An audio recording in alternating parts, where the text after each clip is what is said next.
Dans cette vidéo, je vais vous parler de 4 livres. 2 livres des séries policières sorties il y a environ 10 ans et 2 livres qui viennent tout juste de sortir les 20 et 21 mars.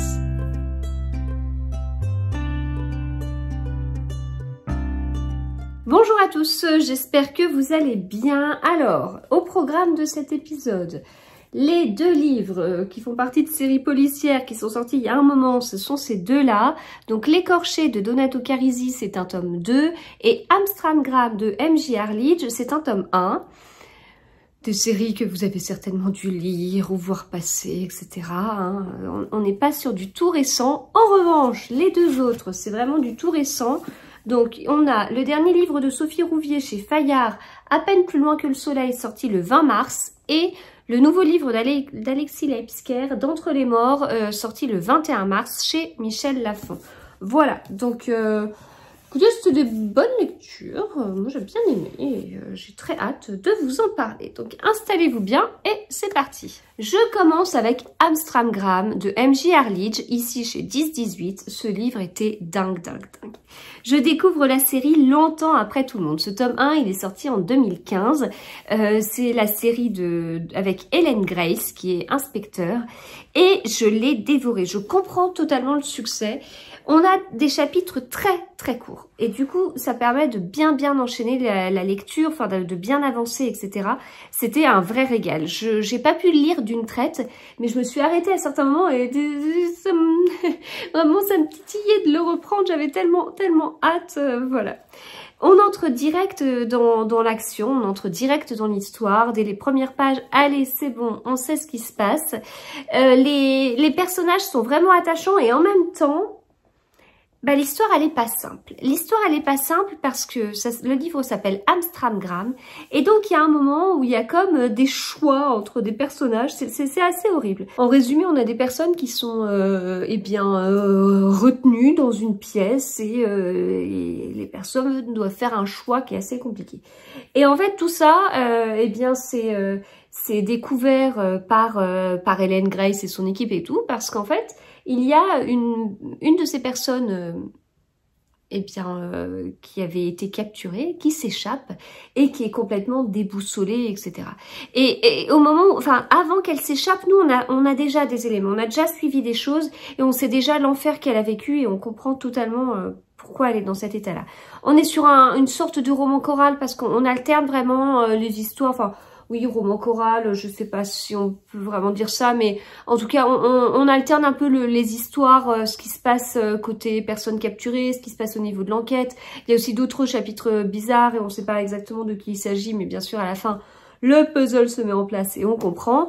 Donc vraiment bien écrit ou bien traduit, bon rythme, personnage vraiment bien attachant et en même temps pas tout lisse, notamment Helen Grace. Donc j'ai vraiment beaucoup accroché avec elle. J'ai tellement accroché avec ce premier tome qu'en fait j'ai lu très vite le deuxième, alors que c'était pas du tout prévu dans mon planning de lecture. J'avais un petit peu d'autres choses à lire, mais j'avais trop hâte d'y retourner. Il y a des choses assez difficiles, j'aurais tendance à dire globalement âme sensible s'abstenir. Il y a plus sanglant que ça, c'est sûr.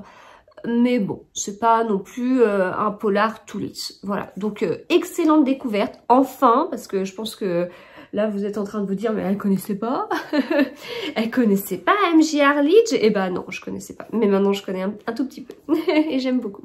Voilà, donc c'était Amstramgram qui porte très bien son nom. Voilà. Je passe maintenant à D'entre les morts d'Alexis Leipzger, sorti il n'y a pas très longtemps chez Michel Lafon. C'est un tome 3, c'est le tome 3 de la série Venturi Mental Vert qu'on a découvert avec les poupées et qu'on a continué à suivre dans Hurlement. C'est le 5e livre de l'auteur, les 2 premiers d'Alexis Leipzger sont des one-shots. Est-ce que je vais me souvenir des titres là? Oh, ils sont là. Le mangeur d'âme et avec votre esprit. C'est l'inverse. Le premier qui est sorti, c'est et avec votre esprit, et le second, c'est le mangeur d'âme. Et ensuite, on a cette trilogie pour l'instant. On verra ce qu'il fera, parce que bon, en fait, ça fait partie des auteurs où on peut s'attendre à tout. On peut s'attendre à tout au niveau des personnages. Voilà. Tout peut arriver. On peut s'attacher à des personnages, hein, on peut, hein, mais c'est à nos risques et périls. Donc, j'ai dévoré ce tome 3. Je l'ai lu en un après-midi et une soirée. J'ai adoré. Alors déjà, vraiment superbe couverture de folie. J'ai retrouvé tout ce que j'apprécie chez l'auteur. Pour moi, il y a certaines caractéristiques. Il y a de la manipulation du lecteur et c'est totalement présent. Oui, il manipule le lecteur, c'est vrai. Le dénouement, il est top. Il a mis plein de pièges. Je suis pas tombée dans tous, mais je suis tombée dans certains. C'est oui. Donc, en fait, j'y vais en sachant que c'est Alexis Laipsker. Donc, Alexis Laipsker, il travaille dans le poker. En tout cas, c'était un grand spécialiste, etc. Et en fait, c'est là où on voit totalement le lien entre être spécialiste de poker et être auteur de polar. Ça, c'est tout à fait compatible. Il y a des fois des duos comme ça, enfin des duos, quand on connaît le métier de l'auteur, on se dit vraiment, et ben oui, en fait, on voit le comment dire, ce que ça peut apporter en fait. Et là, bah le bluff, bah totalement, enfin, mais totalement. Donc voilà, tout ça je l'ai retrouvé. J'ai retrouvé son écriture qui est fluide, qui est assez dynamique, ça avance vite, les chapitres sont courts, on alterne entre des scènes différentes, des personnages différents. Donc voilà, tout ça, ça ajoute au dynamisme et en fait ça ajoute à l'écran de fumée. Parce que comme on est pris dans ce rythme et tout ça, bah, en fait on voit pas peut-être des indices qu'on devrait voir, ou on est tellement pris par le rythme qu'on avance et en fait on tombe dans tous les panneaux. Enfin, c'est pour moi le rythme est un excellent moyen de préparer des retournements de situation en fait. Voilà. Parce que déjà on endort le lecteur, on endort le lecteur. Et dans les autres caractéristiques de son écriture, il y a les dialogues ping-pong. Et notamment des dialogues entre Venturi et Montalver où c'est pam, pam, pam, pam, pam, pam, pam, voilà. Et du coup, c'est... En plus, ils ont une relation qui est hyper chouette parce que en fait, ils se titillent beaucoup, il y a pas mal d'humour, il y a des dialogues, c'est un vrai régal en fait. Mais c'est comme ça, c'est question-réponse et tang, tang, tang, et enfin, c'est vrai, voilà. Les dialogues, ils paraissent réels. C'est pas une écriture parlée. Enfin oui, les dialogues ne sont pas écrits comme on pourrait écrire. Ils sont vraiment écrits comme on parle. Et c'est bête, mais ça change tout en fait. J'avais rencontré un auteur qui expliquait que, en fait, lui, ça lui arrive d'écrire son livre en s'enregistrant. C'est-à-dire qu'il voilà, il est en train de faire autre chose, il pense à un truc, et tiens, il pense à un dialogue, et en fait, il s'enregistre. Et il disait que pour les dialogues, c'était excellent, parce que, en fait, il a écrit les dialogues en parlant lui-même, et donc ce sont des vrais dialogues, c'est exactement comme ça que les gens parlent. Je sais pas pour Alexis Laipsker, faudrait que je lui pose la question, mais en tout cas, ça donne cette impression. Enfin, quoi qu'il en soit, ces dialogues, ils paraissent totalement vrais et tout. Enfin, et c'est ça qui est assez fort. Il a vraiment, pour moi, comme je dis, beaucoup de caractéristiques, beaucoup de choses que j'adore, et les dialogues en font totalement partie, parce qu'on est vraiment quand même sur un auteur qui est excellent et que j'apprécie beaucoup. Pour moi, on est sur l'un des meilleurs auteurs de polar en France. Vraiment, en fait, il avait tout d'un grand dès le premier. Et moi, je l'ai pas suivi au premier, enfin dès le premier, je l'ai suivi, en fait j'ai commencé à le suivre lorsque le troisième est sorti. Et quand le troisième est sorti, je dis ah ouais, c'est pas mon préféré, mais donc les poupées, donc le premier de la trilogie. Et c'était pas mon préféré, mais j'ai trouvé très bon. Puis ensuite j'ai lu Et avec votre esprit, et ça a montré un autre pan en fait. Avec ces trois premiers, on voit que il est très bon sur plusieurs sous-genres du polar. Et c'était hyper intéressant. Et en plus, il met un peu de lui dans certains de ses personnages. Et c'est assez fort aussi. Et notamment dans Et avec votre esprit, mais pas que. Dans celui-ci aussi, c'est assez fort. Voilà, donc j'ai retrouvé vraiment tous les personnages avec avec joie, en fait, avec plaisir. Il commence très fort. Si vous avez lu celui de l'année dernière, donc le précédent, Hurlement, le tome 2, vous devez vous rappeler certainement de la première scène. Voilà, ça fait 1 an que j'ai lu. Je n'oublierai jamais cette scène, en fait. Jamais, je crois que je n'oublierai la première scène de Hurlement. Bon, bah là, il commence aussi très très très fort. Donc peut-être que ça aussi, on peut dire que c'est une de ses caractéristiques. Après, enfin, c'est juste excellent. C'est-à-dire comment on fait pour attirer son lecteur. On lui balance un truc de fou et là, le lecteur, il est pris. Et après, on le tire et on l'emmène et on essaye de ne pas lui montrer les pièges qu'on lui met. Et voilà, bon bref, je suis fan, vous l'avez compris, et je n'ai pas du tout été déçue, bien au contraire, d'Entre les Morts, il est juste excellent. Donc voilà, je vous le dis, lisez-le. Je vous conseille de lire au moins la trilogie dans l'ordre, donc d'abord Les Poupées, ensuite Hurlement, ensuite d'Entre les Morts. Les 2 premiers sont chez Pocket, voilà, donc allez-y. Bon, après c'est 2 bons polars, parce qu'en fait, l'air de rien, je vous parle quand même de polars où il faut un peu s'accrocher, et le dernier sera un peu pareil, surtout que le dernier, il s'appelle L'écorché, et la couverture est comme ça. Mais avant tout ça, on va faire une petite pause, quelque chose de plus, alors, léger, mais c'est pas dans le mauvais sens du terme, hein. C'est juste, c'est parce qu'il y a des choses qui sont très dures dans ce livre, mais on n'est pas sur des scènes, hein. On va parler de À peine plus loin que le soleil de Sophie Rouvier chez Fayard. Alors, ce livre, je l'ai lu pour préparer une rencontre avec l'autrice. Voilà, parce que moi, quand je vois les auteurs, j'aime bien lire leurs livres avant. Et ça n'a pas toujours été... Enfin, je n'ai pas pu le faire dernièrement pour un événement. J'ai pas eu le temps, j'ai pas pu avancer davantage. J'ai juste lu un tout petit peu, mais pas assez. C'est dommage parce que c'est vraiment une autrice que j'adore. Mais bon, bref. Quand je peux, enfin, j'essaye au maximum de le faire. Et donc là, c'était le cas. J'ai réussi à finir le livre la veille de voir l'autrice. À peine plus loin que le soleil, c'est un livre qui commence avec Adèle. Adèle, elle a 30 ans. On va commencer un petit peu à faire sa connaissance. Voilà, elle vit des choses, enfin le début de l'histoire. Et alors le début de l'histoire a un rythme un petit peu lent, mais l'écriture, elle est très très bonne. Vraiment, c'est vraiment poétique. Ce sont des belles phrases qui se lisent pas en 3 secondes et demie. On prend le temps.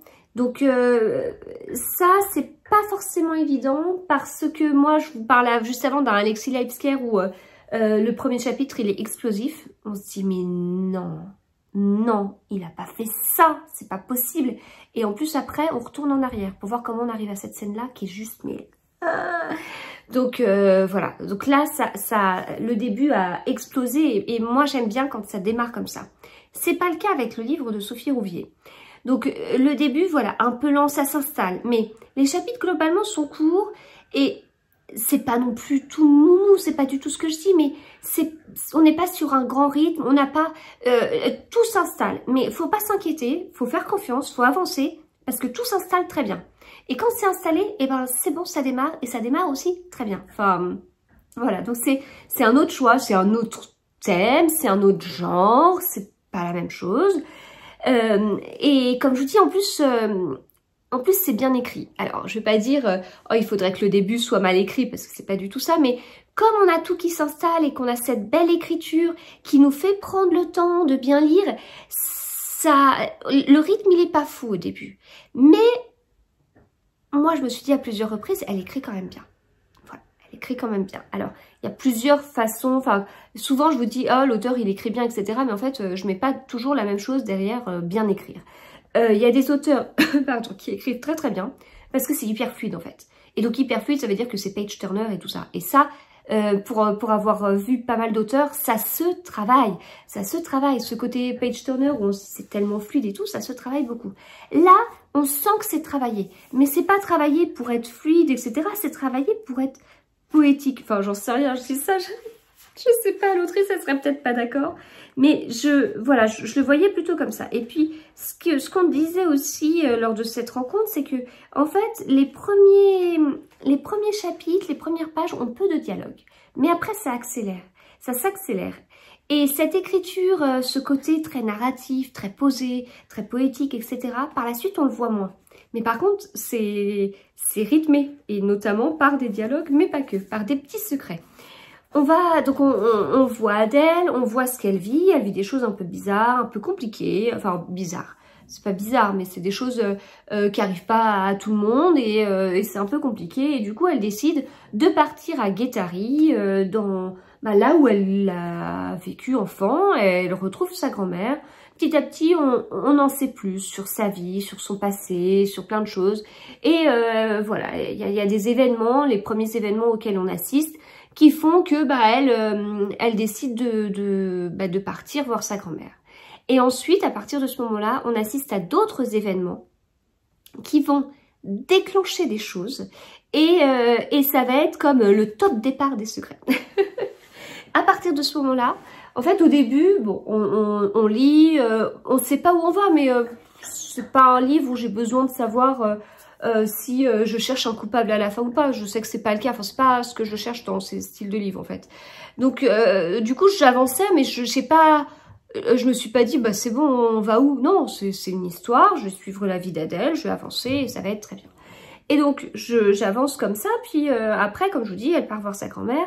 Et là, donc, à partir de ce moment-là où on a des événements, on découvre qu'en fait, derrière tout ça, il y a vraiment des secrets qui vont commencer un petit peu à nous titiller, en fait. Parce qu'on va quand même vouloir en savoir plus.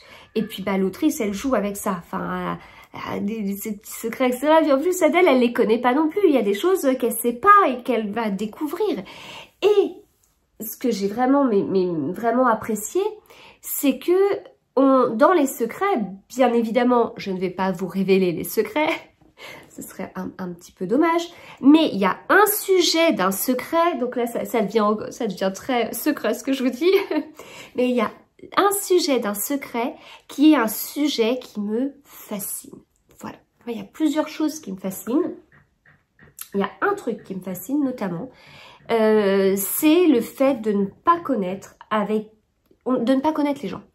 Et notamment de ne pas connaître son mari, de ne pas connaître ses parents, de ne pas connaître ses enfants, enfin voilà, des choses qu'on peut voir dans les livres de Liane Moriarty par exemple, ou dans des thrillers domestiques, où on ne connaît pas nos voisins. Bon ça oui, on l'admet davantage, mais on ne connaît pas non plus totalement nos proches en fait. On passe pas 24 heures sur 24 dans leur tête avec eux, alors que nous-mêmes on passe 24 heures sur 24 avec nous. Donc nous on sait à peu près ce qu'on pense, on sait à peu près ce qu'on fait de bien, ce qu'on fait de pas bien, etc. Et mon mari je sais pas en fait, enfin et les enfants c'est pareil, et donc tout ça c'est une excellente matière de romans et de thrillers domestiques. Et voilà, si un jour j'écris, mais je ne pense pas du tout écrire, je m'en sens pas capable ni quoi que ce soit, mais si un jour je le fais, si un jour dans 25 ans je me dis ah ça m'intéresserait, je pense que c'est vraiment sur ça que j'irai, parce que ouais, ça me fascine. Et ça me fascine parce que en fait c'est cette idée qu'on vit tout le temps dans le faux. Et moi qui suis matheuse, qui suis carrée, qui aime, je vais pas dire la recherche de la vérité, mais je sais pas comment expliquer, enfin dans mon métier c'est carré, enfin vraiment voilà, c'est pas les chiffres ne mentent pas, faut qu'on maîtrise les choses, enfin voilà, en fait c'est dans ce que je fais, si on me donne une information, je vais dire ok, mais je prends pas toute information comme étant réelle. Parfois, je vais aller gratter pour trouver quelque chose, pour être vraiment sûre, je vais aller à la source de l'information plutôt que des on-dit ou des « oh, je crois que c'est comme ça ». Alors, moi, si on me dit « je crois que c'est comme ça », je dis « ok, bon, attends, je vais voir quelqu'un ». Okay, la personne me dit « ah bah non, alors, attends, je suis pas tout à fait sûre, non, tu peux aller voir machin, jusqu'à ce que je tombe sur le spécialiste qui me dit « ça se passe comme ça » ou qui me dit « attends, je vais regarder dans mes programmes, c'est comme ça ». Donc, je croyais que ça se passait comme ça, mais en réalité, ce qu'on fait, c'est ça. Voilà. Donc, moi qui suis vraiment au quotidien, dans tout ça, ça me fascine de me dire que je pense que telle personne avec qui je vis, enfin, je prends l'exemple de mon mari parce que je trouve que c'est un couple, mon mari est la personne que je pense, que je connais le mieux. Mais ça veut pas dire que je le connais complètement. Et donc, quand on tombe sur des thrillers domestiques de ce style-là, c'est fascinant, en fait. C'est fascinant. Parce qu'en fait, on croit dur comme fer à des choses qui peuvent ne pas être vraies. Et ça, quand même, c'est quand même d'excellente matière pour faire des livres. Donc, je suis fascinée par ce côté de pas connaître, etc. Il y a un autre sujet qui me fascine, que je ne vous dévoilerai pas, mais qui est dans ce livre. Et pareil, ça, c'est très intéressant, très, très intéressant. Voilà, il y a plusieurs secrets, il y a plusieurs choses, mais parmi tous ces secrets, il y en a un. Alors, il y en a plein que j'ai bien aimé, hein. Enfin, moi, j'aime bien, parce qu'en fait, en réalité, quand on est dans un livre et qu'à un moment donné, on nous fait comprendre qu'il y a des secrets et qu'on nous titille régulièrement sur ces secrets, pour moi, on est presque sur un polar. C'est le principe d'un polar, c'est qu'on a quelqu'un qui est mort, on nous titille tout le long en nous disant c'est peut-être lui le coupable, c'est peut-être lui, puis à la fin on nous révèle le coupable. Bah oui, on nous révèle le secret du meurtre en fait. Enfin, c'est un peu la même chose. Enfin, donc c'est ce que j'aime dans les polars. Je vais l'aimer dans des histoires de secrets de famille, etc. Et donc là, vraiment, à partir du moment où, comme je vous dis, on a compris qu'il y avait des secrets, ouh là là là là, c'était c'est bon, j'étais prête, j'ai lu beaucoup plus vite la fin du livre et je trouve qu'il y a une différence de rythme aussi, mais qui se fait bien, quoi. Enfin, voilà. Donc, voilà, tout ça pour vous dire que ce livre est sorti le 20 mars. C'est le nouveau livre de Sophie Rouvier chez Fayard. Je vous le conseille parce que je l'ai trouvé très bien. Voilà. Et je termine par l'écorché à la couverture si... moi,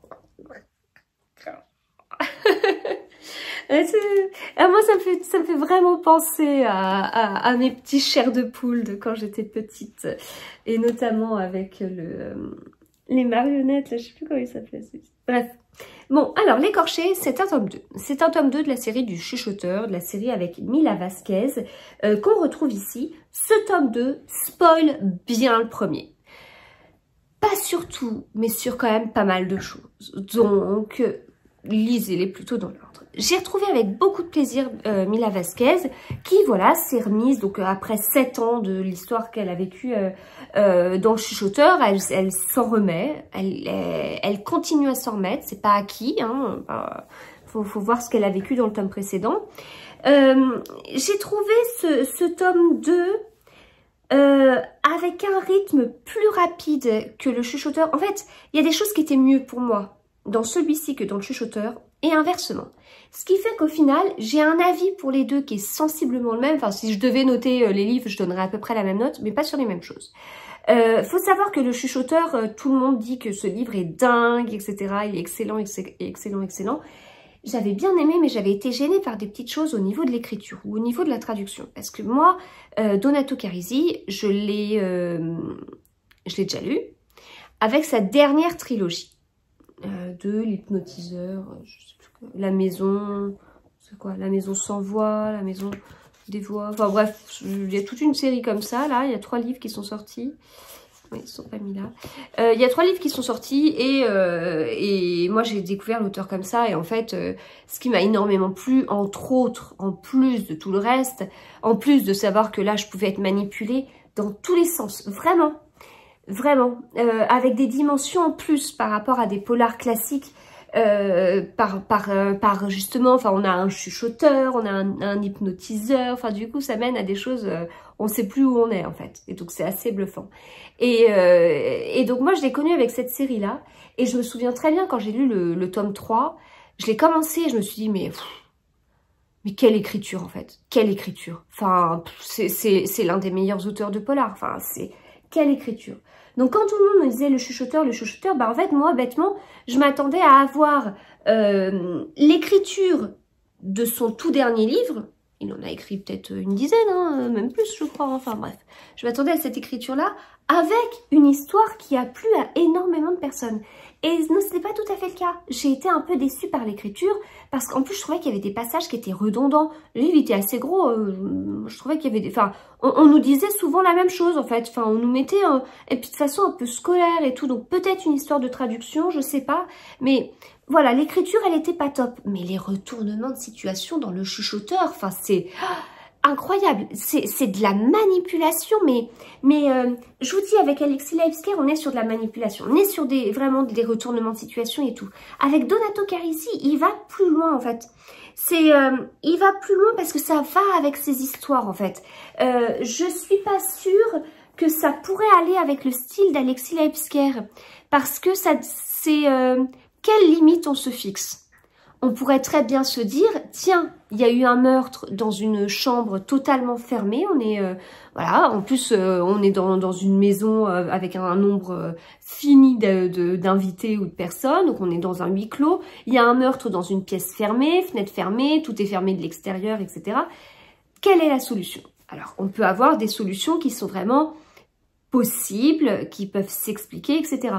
On peut très bien dire qu'en fait, la personne, elle est morte parce qu'il y a un fantôme qui est arrivé et qui l'a étranglée. Enfin, ça dépend les limites qu'on se met, en fait, à quel point on veut être proche de la vérité, de la réalité, et ou à quel point on peut partir dans de la fantaisie, dans de la science-fiction, dans du... Voilà.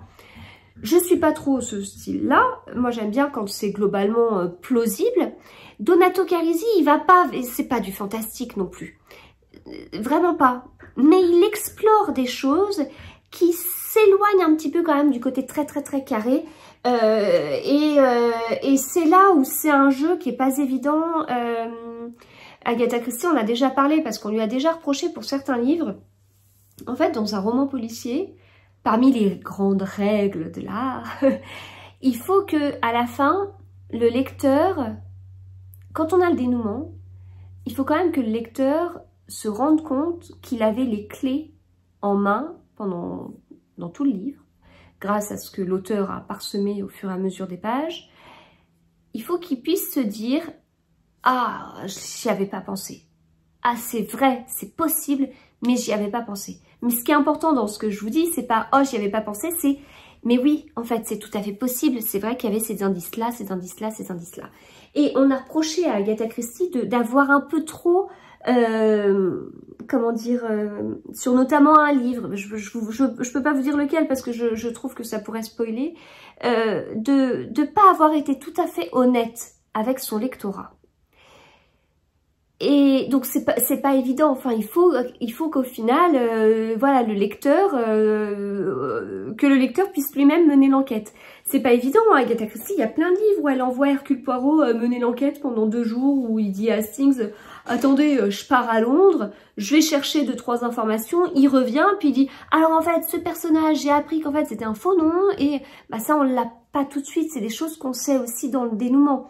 Donc moi personnellement ça me dérange pas quand c'est comme ça, bah, parce que déjà c'est Agatha Christie, donc rien ne me dérange chez Agatha Christie en toute objectivité, mais en plus ça va un peu au-delà, enfin c'est que enfin y a pas, c'est pas que ça, c'est que globalement on n'est pas non plus dans du fantastique, je sais pas quoi. Là avec Donato Carisi on va parler de chuchoteur, d'hypnotiseur, donc on passe dans une autre dimension qui reste réaliste, qui reste possible, mais on voit que le champ des possibles est quand même plus large que chez, par exemple, Alexis Laipsker. Et à partir de ce moment-là, il peut s'autoriser des trucs qui sont dingues. Et j'ai en tête, alors dans le chuchoteur, j'ai en tête 10 retournements de situation, mais j'ai en tête au moins un retournement de situation, mais qui est excellent en fait, qui est excellent, qui est un peu... limite par rapport à ce que je vous dis des grandes règles des romans policiers, qui est peut-être un petit peu limite par rapport à ça, et en même temps, enfin, non, je pense pas, non, c'est quand même pas si limite que ça. Non, c'est qu'en fait, on est à... Non, c'est pas si limite que ça, parce qu'en fait, on n'en sait pas plus que certains personnages, enfin... Mais c'est juste excellent. Donc voilà, du coup, ça c'était mon avis sur le chuchoteur. À croire que je fais une nouvelle chronique sur le chuchoteur, mais on est en train de parler de l'écorché. Donc, dans l'écorché, j'ai trouvé que le rythme, il était meilleur. L'écriture m'a pas du tout dérangée. Enfin, elle était bien. Donc plus fluide, etc., etc. En revanche, j'espérais autant de retournements de situation que dans le chuchoteur. Et ça n'a pas été le cas. Voilà. Mais après, l'histoire, elle est très bien, on est bien pris par tout ça, c'est encore assez... il y a pas mal d'émotions, en fait, dans les histoires de Donato Carisi, je trouve. Et puis, Mila Vasquez, c'est un personnage que j'aime beaucoup. Elle a ce truc au niveau psychologique et tout, qui est quand même hyper intéressant. Donc voilà, et c'est pas parce qu'il n'y a pas 50 retournements de situation que le dénouement ne tient pas la route, hein. Enfin, j'ai beaucoup aimé le dénouement, enfin, alors que dans le chuchoteur, peut-être pas. Enfin, je vous dis, c'est assez fou. Les points positifs de l'un sont absents de l'autre et inversement en fait. Enfin, là, ouais, le dénouement, il était bien, il était vraiment bien, vraiment, vraiment bien. Voilà, donc je continuerai la série, je crois que j'ai acheté le tome suivant. Je sais plus. Mais si c'est pas le cas, je l'achèterai. Voilà. Donc c'était L'écorché de Donato Carisi. Je vais m'arrêter là. Voilà, je vous ai présenté ces 4 livres assez différents comme vous avez pu le voir. J'espère que cette vidéo vous a plu. Si c'est le cas, bah dites-le moi. Non pas pour mon ego, hein, c'est juste pour savoir si effectivement ça vous a plu, si ce format continue à vous convenir, ce que vous en pensez et tout ça. Voilà, parce que c'est toujours intéressant d'avoir des retours aussi. Donc voilà, merci d'avoir été jusque là. On se retrouve très très vite dans d'autres vidéos. Et comme il y a beaucoup d'événements littéraires en ce moment, il y aura certainement pas mal de petits vlogs à droite à gauche. Je dis pas que je vais faire à chaque fois des vlogs de 2 heures, parce que je suis assez prise en ce moment... je suis assez prise en ce moment, mais ça reste dans le domaine littéraire en fait. Enfin, sur mon temps libre, je suis assez prise sur les événements, les livres à lire, etc. etc. Donc voilà, les vidéos, je vais pas vous faire 50 vidéos d'1 heure par semaine, on est d'accord.